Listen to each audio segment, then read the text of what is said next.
UP की सियासत इन दिनों बयानबाजी को लेकर काफ़ी चर्चाओं में है और इस बयानबाजी में सबसे बड़ा अहम रोल निभाने वाली दो पार्टियां यानी कि सपा और बीजेपी है। कभी सपा बीजेपी की कमियों को उजागर करती है तो कभी बीजेपी सपा के लगाए गए आरोपों को निराधार साबित करके सबूत के साथ जनता के सामने पेश हो जाती है।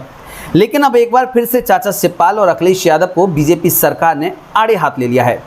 उत्तर प्रदेश के सीएम योगी आदित्यनाथ ने एक ऐसा बयान दिया है जो इस समय सुर्खियों में है। अखिलेश यादव बीजेपी सरकार में बेरोजगारी भरने का हर एक जनसभा या हर एक बयान में दावा करते हैं। अब इसी को लेकर सीएम योगी ने अखिलेश यादव को इसका जवाब दे दिया है। सीएम योगी ने अखिलेश यादव चाचा शिवपाल को लेकर एक ऐसी बात कही जिसके बाद आला कमान में तो खलबली देखने को मिल ही रही है। साथ में बीजेपी आला कमान अखिलेश यादव के बयान पर चुटकी भी ले रहा है। चलिए आपको बताते हैं कि इस बार सीएम योगी ने अखिलेश यादव के दावे को कैसे निराधार साबित किया है और सबूत के साथ जनता के सामने पेश होकर अखिलेश यादव और चाचा शिवपाल के आरोपों को नकारा है।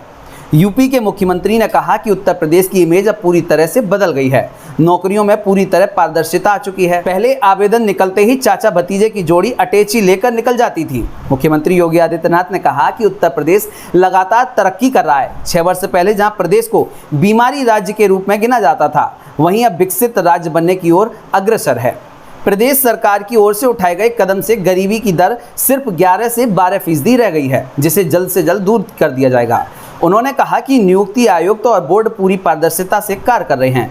नियुक्ति और नियुक्ति पत्र वितरण की पूरी प्रक्रिया में कहीं भी कोई भी भेदभाव नहीं है। यह प्रक्रिया पूरी निष्पक्षता से हुई है। अब मेधावियों को उनका हक भी मिल रहा है।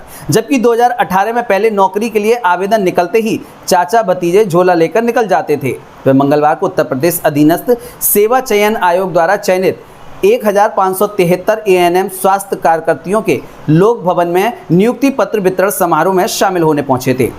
मुख्यमंत्री ने कहा कि मिशन रोजगार के तहत प्रधानमंत्री नरेंद्र मोदी के विजन के अनुरूप 1.5 वर्षों में यह 19वां नियुक्ति पत्र वितरण का कार्यक्रम है। अब तक लगभग 58,000 युवाओं को सरकारी नौकरी भी दे दी गई है। मुख्यमंत्री ने कहा कि यह कार्यक्रम मिशन रोजगार के साथ ही बेटियों के सशक्तिकरण का भी कार्यक्रम है। उन्होंने आशा जताते हुए कहा कि नवनियुक्त एएनएम स्वास्थ्य कार्यकर्ती पूरी प्रतिबद्धता और ईमानदारी से अपने कर्तव्यों का निर्वहन करेंगी, आम लोगों तक स्वास्थ्य सुविधाएं पहुंचाएंगी।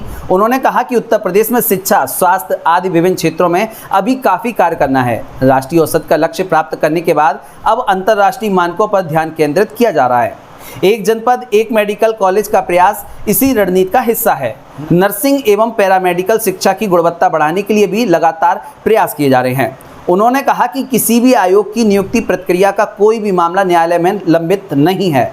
प्रदेश सरकार का किसी भी आयोग या बोर्ड के कार्य में हस्तक्षेप नहीं है। बीआरडी मेडिकल कॉलेज में गोरखपुर ही नहीं बल्कि आसपास के विभिन्न जिलों के मरीजों को भी भर्ती कराया जाता है। एक बेड पर कई मरीजों को लेटाना पड़ता था, लेकिन अब हालात बिल्कुल बदल चुके हैं। अब मरीज के लिए एक बेड आरक्षित है। देवरिया, सिद्धार्थनगर, बस्ती, आजमगढ़, बहराइच मेडिकल कॉलेजों में कार्य भी प्रारंभ हो चुका है। कुशीनगर, महराजगंज में मेडिकल कॉलेज का निर्माण कार्य चल रहा है। मऊ में एक नया मेडिकल कॉलेज भी बनने जा रहा है। इसी तरह अन्य जिलों में भी कार्य लगातार चल रहा है और इसका फायदा संबंधित जिलों के मरीजों को भी मिलेगा।